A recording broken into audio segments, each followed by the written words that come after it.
안녕하십니까. 오늘 여러분과 함께 깊이 좀 파고들 자료가 있는데요. 김영하 목사님의 돌무더기 속에서도 일어서라 이 설교입니다. 아, 네. 사도행전 14장을 다룬 설교죠. 맞습니다. 그 사도 바울의 여정, 특히 엄청난 고난 속에서도 사명을 향해 갔던 그 이야기를 따라가 볼 건데요. 네, 회복과 인내, 또 믿음에 대한 이야기입니다. 여러분께서 보내주신 이 설교문을 보면서 우리 삶의 어려움 속에서 정말 우리를 다시 일으키는 힘이 뭘까 한번 같이 찾아가 보죠. 자, 시작해 볼까요? 네, 좋습니다. 이게 바울과 바나바의 1차 선교 여정 중에 그 루스드라라는 곳에서 있었던 일이거든요. 네네. 근데 이게 참 복음을 전할 때 사람들이 보이는 반응이 정말 극과 극을 달리는 거 보여줘요. 극과 극이요. 네, 방금 전까지 기적 보고 와, 신이다 막 이러다가 갑자기 돌변해서 돌을 던지는? 아, 네, 그런 상황의 급변. 이 설교가 바로 그 지점, 그리고 그 속에서도 꺾이지 않는 어떤 믿음의 본질? 이런 걸 파고드는 것 같아요. 그렇군요. 설교 시작은 그 루스드라에서의 치유 사건이죠. 바울이 나면서부터 걷지 못했던 사람을 고치는. 네, 맞아요. 사도행전 14장 8절에서 10절. 근데 여기서 설교자분이 중요하게 짚는 게 이 사람이 그냥 귀로 말씀을 들은 게 아니라는 거예요. 뭐랄까, 히어링이 아니라 리스닝이었다. 아, 경청. 온 마음으로 들었다? 네. 그리고 바울이 그 사람에게서 봤다는 거죠. 구원받을 만한 믿음을. 그 구원받을 만한 믿음이라는 게 구체적으로 뭘까요? 설교에서는 어떻게 설명하나요? 뭐랄까, 말씀을 향한 어떤 열린 마음, 그리고 그 말씀대로 될 거라는 깊은 신뢰, 기대감, 이런 거 아니었을까요? 아, 바울이 그 사람의 그런 내면 상태를 딱 봤다는 거군요. 그렇죠. 그래서 외치잖아요. 내 발로 바로 일어서라. 그러니까 벌떡 일어나서 걷고. 정말 극적인 장면이죠? 네. 근데 이 놀라운 걸 보고 사람들이 보인 반응이 또 재밌어요. 아, 그 신으로 착각하는 거요? 네, 맞아요. 바나바는 제우스, 바울은 헤르메스다. 이러면서 막 제사까지 지내려고 하잖아요. 네, 사도행전 14장 11절, 12절. 여기서 설교자분이 슬쩍 헤르메스 얘기를 꺼내시더라고요. 그 명품 브랜드 이름이랑 연결해서요. 아, 저도 그거 봤어요. 재밌는 연결이었어요. 뭐 예나 지금이나 사람들이 뭔가 선망하는 이름이나 존재에 대한 그런 인식, 그걸 좀 환기시키는 것 같기도 하고, 왜 하필 제우스랑 헤르메스였을까요? 뭐 성경에 딱 나오진 않지만 추측은 해볼 수 있죠. 그 당시 소아시아 지역 신화에 제우스랑 헤르메스가 사람 모습으로 방문했다 이런 얘기가 있었다고 하더라고요. 아, 그런 배경이. 네. 그리고 뭐 바나바가 풍채가 더 좋거나 연장자처럼 모여서 최고신 제우스로 보고 옆에서 주로 말을 한 바울이 이제 신들의 메신저 헤르메스다 이렇게 봤을 수 있죠. 그렇군요. 설교에서 그 브랜드 얘기를 꺼낸 건 아마도 사람들이 기적이나 어떤 카리스마를 보면 그 대상을 막 숭배하고 싶어 하고 뭐랄까 소유하고 싶어 하는 그런 인간 본성? 그런 걸 보여주려고 한 게 아닐까 싶어요. 아, 특별함에 대한 갈망은 예나 지금이나 비슷하다. 뭐 이런 거군요. 네, 그런 맥락이겠죠. 하지만 바울과 바나바는 완전 단호하게 거부하죠. 옷을 찢으면서. 그렇죠. 여러분 왜 이러십니까? 우리도 여러분이랑 똑같은 사람입니다. 막 이렇게 외치잖아요. 네. 그러면서 이런 헛된 일을 버리고 살아계신 하나님께로 돌아오십시오. 이렇게. 맞아요. 사도행전 14장 15절 말씀. 설교에서는 이 장면을 이제 두 번째 믿음의 핵심으로 연결해요. 사람들의 칭찬이나 인정, 즉 헛된 일에 휘둘리지 마라.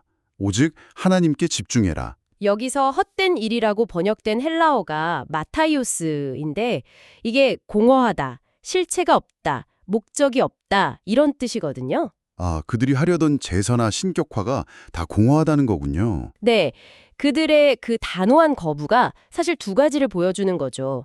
첫째는 메시지가 철저히 하나님 중심이라는 거. 네. 둘째는 자기들 스스로는 어떤 영광도 안 받겠다는 겸손함. 설교에서 목사님이 직접 교회 홍보나 광고 같은 거 안 하신다는 개인적인 얘기도 하시잖아요. 아, 맞아요.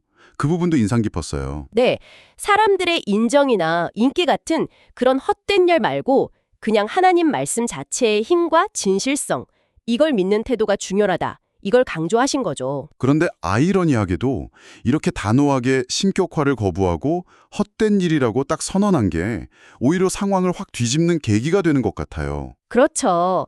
안디옥이랑 이고니온에서부터 바울을 반대하던 유대인들이 루스드라까지 쫓아온 거예요. 네, 14장 19절. 와서 군중들을 막 선동하기 시작하는데 설교에서는 이들이 바울이 썼던 그 헛된 일이라는 표현을 교묘하게 이용했을 수 있다고 봐요. 어떻게 이용했다는 거죠? 뭐 예를 들면 저 사람들이 당신들의 그 순수한 호의와 제사를 헛된 것이라고 모욕했다. 이런 식으로요. 아, 자기들 딴에는 좋게 하려던 건데 무시당했다. 이렇게 느끼게 만들어서 분노를 부추겼을 수 있다. 네, 그쵸. 게다가 방금 전까지 신이라고 막 떠받들던 대상인데 실망감까지 더해지면 감정이 진짜 180도 확 바뀔 수 있잖아요. 와, 설교는 이 부분이 군중 심리라는 게 얼마나 예측 불가능하고 변덕스러운지 보여주는 대목이다. 이렇게 해석하더라고요.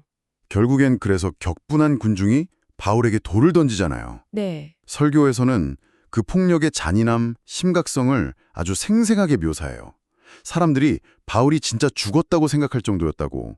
그래서 성 밖으로 그냥 끌어내버렸다고 하니까요. 아이고, 정말. 불과 얼마 전까지 제사 드리려던 그 사람들이 네, 바로 그 사람들이 돌을 던졌다는 거. 이 대비가 너무 극명해서 인간의 변덕, 군중의 위험성 이런 게 확 느껴지죠. 진짜 순식간에 천국과 지옥을 오간 거죠. 신으로 숭배받다가 바로 죽음의 문턱까지. 네, 설교는 여기서 우리가 주목할 게 군중의 변덕스러움 뿐만 아니라 그 상황 속에서도 다시 일어나는 바울의 모습이다. 이렇게 강조해요. 맞습니다. 바울은 죽지 않았어요. 제자들이 이렇게 둘러섰을 때 기적처럼 일어나서 성 안으로 다시 들어갑니다. 그게 참 놀라운 부분이죠. 그리고 다음 날 아무 일 없었다는 듯이 바나바랑 같이 더베라는 다른 도시로 또 복음을 전하러 가요. 와, 정말 대단한 회복력이고 강인함이죠. 네, 설교는 바로 이 모습을 설교 제목이자 세 번째, 믿음의 핵심으로 연결합니다. 돌무더기 속에서도 하나님께서 세우신다. 쓰러진 바로 그 자리에서 다시 일어나는 힘. 이게 설교가 말하는 믿음의 능력인 것 같아요. 죽은 줄 알고 그냥 내버려졌던 사람이 일어나서 자기를 돌로 쳤던 바로 그 성 안으로 잠시나마 다시 들어갔다가 다음 날 바로 사역을 또 이어간다. 이건 뭐 보통 정신력이나 신념이 아니면 불가능하죠. 그렇죠. 설교는 바로 이 지점에서 단순한 인간적인 의지를 넘어서는 어떤 힘이 작용하고 있다. 이걸 보여주는 것 같아요. 그리고 그 힘의 근원이 뭐냐? 이걸 탐구하는 게 다음 이야기로 이어지고요. 네, 그래서 설교가 아주 근본적이면서도 중요한 신학적인 질문을 던지죠. 바울이 그렇게 돌에 맞아 죽어가고 있을 때 하나님은 도대체 어디 계셨냐? 아, 정말 중요한 질문이네요. 왜 그냥 보고만 계셨을까? 그렇죠. 설교자는 그 답의 실마리를 사도행전 9장 4절에서 찾아요. 예수님이 다메섹 도상에서 사울, 그러니까 나중에 바울이 된 그 사람에게 나타나서 하신 말씀? 사울아 사울아, 네가 어찌하여 나를 박해하느냐, 이 말씀이요? 네, 바로 그 말씀입니다. 아, 여기서 설교가 아주 깊은 통찰을 끌어내죠. 예수님이 왜 내 제자들을 박해하느냐 이렇게 안 물으시고 왜 나를 박해하느냐고 하셨다는 점. 맞아요. 그게 핵심이에요. 하나님께서 당신의 백성들이 겪는 고난을 마치 자기가 직접 겪는 것처럼 여기신다는 의미로 해석하는 거죠. 그러니까 하나님이 멀리서 그냥 보고 계신 게 아니라 믿는 사람과 함께 그 고난의 현장에 계시고 그 아픔을 같이 느끼신다는 거군요. 네, 설교는 이사야 63장 9절, 그들의 모든 환난에 동참하사 이 말씀이랑 또 마태복음 25장 40절, 여기 내 형제 중에 지극히 작은 자 하나에게 한 것이 곧 내게 한 것이니라 이 말씀을 인용하면서 이걸 뒷받침해요. 아, 그럼 바울이 돌에 맞을 때 예수님도 그 돌을 함께 맞고 계셨다는 그런 해석이네요. 네, 바로 그거죠. 이 해석이 고난을 보는 우리 시각을 완전히 바꿔놓는 것 같아요. 그렇죠. 내가 겪는 이 고통이 나 혼자만의 외로운 싸움이 아니구나. 하나님이 바로 내 곁에서 함께 아파하고 계시구나. 이게 진짜 엄청난 위로와 힘이 될 수 있겠어요. 맞습니다. 설교자는 이게 바로 바울이 그 처참한 볼무더기 속에서도 다시 일어설 수 있었던 근본적인 힘, 즉, 하나님이 나와 함께 하신다는 그 확신이었다고 설명해요. 고난의 의미 자체가 달라지는 거네요. 그렇죠. 더 이상 버려짐이나 하나님의 부재 증거가 아니라 역설적이게도 하나님과의 깊은 연대, 임재의 증거가 될 수 있다는 거죠. 하나님이 나와 함께 아파하신다는 믿음. 이게 고통의 무게를 덜어줄 뿐 아니라 그걸 넘어설 수 있는 어떤 초월적인 힘을 준다. 이게 설교의 핵심 주장이군요. 네, 이 믿음이 있었기에 바울이 그 육체적 고통, 또 배신감 속에서도 좌절하지 않고 다음날 다시 복음 전하러 갈 수 있었다는 거죠. 설교는 여기서 한 걸음 더 나아가서 이 사도행전의 돌멩이를 오늘 우리 삶의 맥락으로 가져오잖아요. 아, 네, 그 적용 부분이 인상적이었어요. 여기서 돌은 진짜 돌멩이만이 아니라 우리 삶에서 날아드는 온갖 상처 주는 말, 비판, 정죄, 무시 같은 걸 상징하는 은유로 쓰이죠. 네, 그런 부정적인 말들이 계속 쌓이면 사람을 심리적으로 퍼묻어버리는 돌무덤이 될 수도 있다. 이런 표현까지 쓰셨어요. 맞아요. 그러면서 목회자 가정이 마치 쇼윈도 가정처럼 늘 사람들 시선이랑 평가 속에 있어서 보이지 않는 이런 돌들을 계속 맞으면서 산다는 경험도 잠깐 나누시고요. 네, 듣는 사람들이 아, 이게 내 얘기일 수도 있겠다 하고 공감하게 만드는 거죠. 중요한 지적이에요. 바울이 겪었던 그런 극적인 사건이 형태는 다르지만 우리 일상 속에서도 얼마든지 일어날 수 있다는 거네요. 그렇죠. 가정에서, 직장에서, 교회 안에서, 아니면 온라인 공간에서 우린 끊임없이 말이라는 돌에 맞을 수 있어요. 때로는 누가 던졌는지, 왜 던졌는지도 모르는데 맞기도 하고요. 맞아요. 설교에서 그 만만해서 던진다는 표현도 있잖아요. 네, 네. 때로는 내가 뭘 잘못해서가 아니라 그냥 저 사람이 나한테 상처 주려고 혹은 자기 분풀이 대상으로 삼아서 돌을 던질 수도 있다는 그런 현실. 그 지적이 참 생각할 거리를 많이 주더라고요. 그럼 이렇게 우리 삶에 날아드는 돌멩이들, 이걸 어떻게 대처해야 할까요? 설교는 여기서 아주 명확하고 실제적인 조언을 하죠. 네, 바로 자책하지 말라. 맞아요. 자책하지 마라. 돌 맞았을 때 내가 뭘 잘못했지? 아, 나 때문이야.